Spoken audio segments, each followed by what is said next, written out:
RSS ಪಥ ಸಂಚಲನಕ್ಕೆ ಸಂಬಂಧಪಟ್ಟ ಹಾಗೆ ಸಚಿವ ಪ್ರಿಯಾಂಕ್ ಖರ್ಗೆ ಕೌಂಟರ್ ಕೊಟ್ಟಿದ್ದಾರೆ. 3 ಲಕ್ಷ ಜನ ಸೇರಿಸ್ತೀವಿ ಅಂತ ಹೇಳಿದ್ರು. ಅಶೋಕಣ್ಣ ಬಂದ್ರ, ವಿಜಯೇಂದ್ರ ಬಂದ್ರ, ಅಕ್ಟೋಬರ್ನಲ್ಲಿ ಮಾಡ್ತೀವಿ ಅಂತ ಹೇಳಿದ್ರು, ಈಗ ಮಾಡ್ತಿದ್ದಾರೆ ಅಂತ ಹೇಳಿ ಕೌಂಟರ್ ಕೊಟ್ಟಿದ್ದಾರೆ. ಪರ್ಮಿಷನ್ ಇವರೇ ಕೊಡ್ಲಿಲ್ಲ. ಅದಾದ ನಂತರ ಕೋರ್ಟ್ ಮೂಲಕ ಪರ್ಮಿಷನ್ ಪಡಿಬೇಕಾಯ್ತು.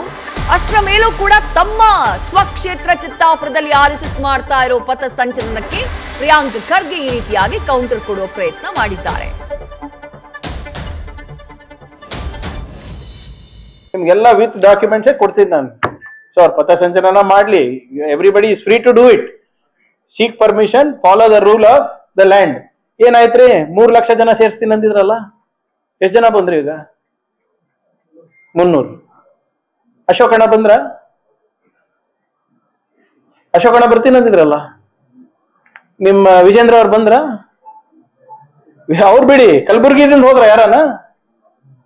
ಇವಾಗೆಲ್ಲ ಈಗ್ಲೇ ಹೇಳತ್ತೀನಿ ಅವರಿಗೆ, ದಯವಿಟ್ಟು ನಮ್ಮ ಮಾಧ್ಯಮ ಸ್ನೇಹಿತರು ಸ್ವಲ್ಪ ಎಚ್ಚೆತ್ಕೋಬೇಕು. ಅಲ್ಲಿ ಏನಾದ್ರೂ ಹೆಚ್ಚ ಕಮ್ಮಿ ಆದ್ರೆ ಅವರೇ ಜವಾಬ್ದಾರಿ. ಯಾಕಂದ್ರೆ ಇಲ್ಲಿಂದ ಯಾರು ಹೋಗಕ್ಕಾಗಲ್ಲ. ಅಲ್ಲಿ ಯಾರನ್ನ ಸಿಕ್ಬಿದ್ರೆ, ಕಲಬುರ್ಗಿದವ್ರು ಇರ್ಬೋದು, ಬೀದರ್ದವ್ರು ಇರ್ಬೋದು, ಯಾದಗಿರವ್ರು ಇರ್ಬೋದು, ಬೆಂಗಳೂರದವ್ರು ಇರ್ಬೋದು, ಸಿಕ್ಬಿದ್ರೆ it is a violation of the court direction. ಅವ್ರು ಹೇಳ್ಬೋದು, ಅವ್ರು ಹೇಳೋದು ಅವರು ದೇಶಭಕ್ತರ, ಅವರೇ ದೇಶಭಕ್ತರ ಅಂತಾನು ಅವರೇ ಹೇಳೋದಲ್ಲ, ಅವರೇ ಹೇಳೋದು. ಸಂಘರ್ಷ ಏನಿಲ್ಲ ಸರ್. ಅವ್ರು ತಾನೇ ಹೇಳಿದ್ದು ಈ ಡೇಟಿಗೆ ಮಾಡೇ ಮಾಡ್ತೀವಿ ಅಂತ ಹೇಳಿದ್ರು. ಯಾವ ಡೇಟ್ ಅದು? October 4th. ಯಾವಾಗ? ಯಾವಾಗ? ಅಕ್ಟೋಬರ್ 4th 8th ಯಾವಾಗ ಮಾಡ್ತೀನಿ ಅಂದಿದ್ರು ಸರ್. ಇವಾಗ ಯಾವ ಡೇಟು?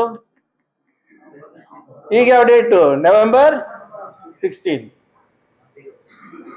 ಮಂಜ್ ಮಾಡಿದ್ರೆ ನಾನು ಹುಟ್ಟು ಬಗ್ಗೆ ಕೊಡಿಸ್ತಾ ಇದ್ದೆ ಅವರಿಗೆ. ಪ್ರಿಯಾಂಕ್ ಖರ್ಗೆ ಅವರಿಗೆ ಬಹುಶಃ ಅವ್ರು ಮಾತನಾಡಿದ ಅವ್ರಿಗೆ ಅರ್ಥ ಆಗ್ತಾ ಇದೆಯೋ ಅನ್ನಿಸ್ತಿಲ್ಲ ನನಗೆ. ಯಾಕಂದ್ರೆ ಅಕ್ಟೋಬರ್ 23ನೇ ತಾರೀಕು ನಾವು ಮಾಡ್ತೀವಿ ಪಥ ಸಂಚಲನ ಅಂತ ಹೇಳಿದ್ದ ಹೌದು ಆರ್ಎಸ್ಎಸ್ ನವರು. ಪರ್ಮಿಷನ್ ಕೊಡ್ಬೇಕಾಗಿದ್ದ ಸರ್ಕಾರ ಅಲ್ವಾ? ಸರ್ಕಾರನೇ ಪರ್ಮಿಷನ್ ಕೊಡ್ಲಿಲ್ಲ. ಅದಾದ ನಂತರ ಕೋರ್ಟ್ ಮೂಲಕ ಸಂಘರ್ಷ ಮಾಡಿ ಅವಕಾಶವನ್ನ ಪಡ್ಕೊಂಡಿದ್ದಾರೆ. ಅಷ್ಟಾದ ಮೇಲೂ ಪ್ರಿಯಾಂಕ್ ಖರ್ಗೆ ಅವರ ಈ ಮಾತು. ಆಕ್ಚುಲಿ ಶುರುವಾಗಿದ್ದೇ ಪ್ರಿಯಾಂಕ್ ಖರ್ಗೆ ಅವರ ಮಾತಿನಿಂದ. ಆರ್ಎಸ್ಎಸ್ ಮೇಲೆ ಅವ್ರು ಮಾಡಿದಂತಹ ವಾಗ್ದಾಳಿ, ಅದಾದ ನಂತರ ಆರ್ಎಸ್ಎಸ್ ಅದನ್ನ ಪ್ರತಿಷ್ಠೆಯಾಗಿ ತೆಗೆದುಕೊಳ್ತು. ಚಿತ್ತಾಪುರದ ಪ್ರಿಯಾಂಕ್ ಖರ್ಗೆ ಅವರ ಸ್ವಕ್ಷೇತ್ರದಲ್ಲೇ ನಾವು ಪಥ ಸಂಚಲನ ಮಾಡ್ತೀವಿ ಅಂತ ಹೇಳ್ತು. ಅದಾದ ಬಳಿಕ ಆದಂತಹ ಕಾನೂನು ಹೋರಾಟ, ಫೈನಲಿ ಆರ್ಎಸ್ಎಸ್ ಪಥ ಸಂಚಲನ ಮಾಡ್ತಾ ಇದೆ. ಅದು ಪ್ರಿಯಾಂಕ್ ಖರ್ಗೆ ಅವರ ಸ್ವಕ್ಷೇತ್ರದಲ್ಲೇ. ಮಾಡೋದಕ್ಕೆ ಸಾಧ್ಯನೇ ಇಲ್ಲ ಅನ್ನುವಂಥ ಅರ್ಥದಲ್ಲಿ ಪ್ರಿಯಾಂಕ್ ಖರ್ಗೆ ಮಾತನಾಡಿದ್ರು. ಆದ್ರೆ ಈಗ ಅವರ ಸ್ವಕ್ಷೇತ್ರದಲ್ಲೇ ಆರ್ಎಸ್ಎಸ್ ನ ಪಥ ಸಂಚಲನ ನಡೀತಾ ಇದೆ. ಬಹುಶಃ ಅವ್ರು ಗಮನಿಸ್ಲಿಲ್ಲ ಅಂತ ಅನ್ಸುತ್ತೆ ಟಿವಿನಲ್ಲಿ ಬರ್ತಾ ಇರುವಂತಹ ಈ ದೃಶ್ಯಗಳನ್ನ, ಅಥವಾ ಅವ್ರ ಕ್ಷೇತ್ರದಲ್ಲಿ ಅವ್ರಿಲ್ಲ ಅಂತ ಅನ್ಸುತ್ತೆ.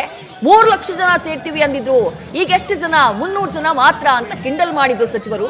ಬಟ್ ಹೌದು, ಪಥಸಂಚಲನ ಮಾಡ್ತಾ ಇರೋದು 350 ಜನ. ಬಟ್ ಅಕ್ಕಪಕ್ಕದಲ್ಲಿ ಸೇರಿರುವಂತಹ ಜನಸ್ತೋಮ ಪ್ರಿಯಾಂಕ್ ಖರ್ಗೆ ಅವರ ಗಮನಕ್ಕೆ ಬಂದ ಹಾಗೆ ಕಾಣಿಸ್ತಿಲ್ಲ. ಬಂದ್ರೂ ಕೂಡ ಬಾರದೇ ಇರುವವರ ರೀತಿ ಸಚಿವ ಪ್ರಿಯಾಂಕ್ ಖರ್ಗೆ ಅವರು ವರ್ತಿಸ್ತಿದ್ದಾರೆ ಅಂತ ಅನ್ಸುತ್ತೆ.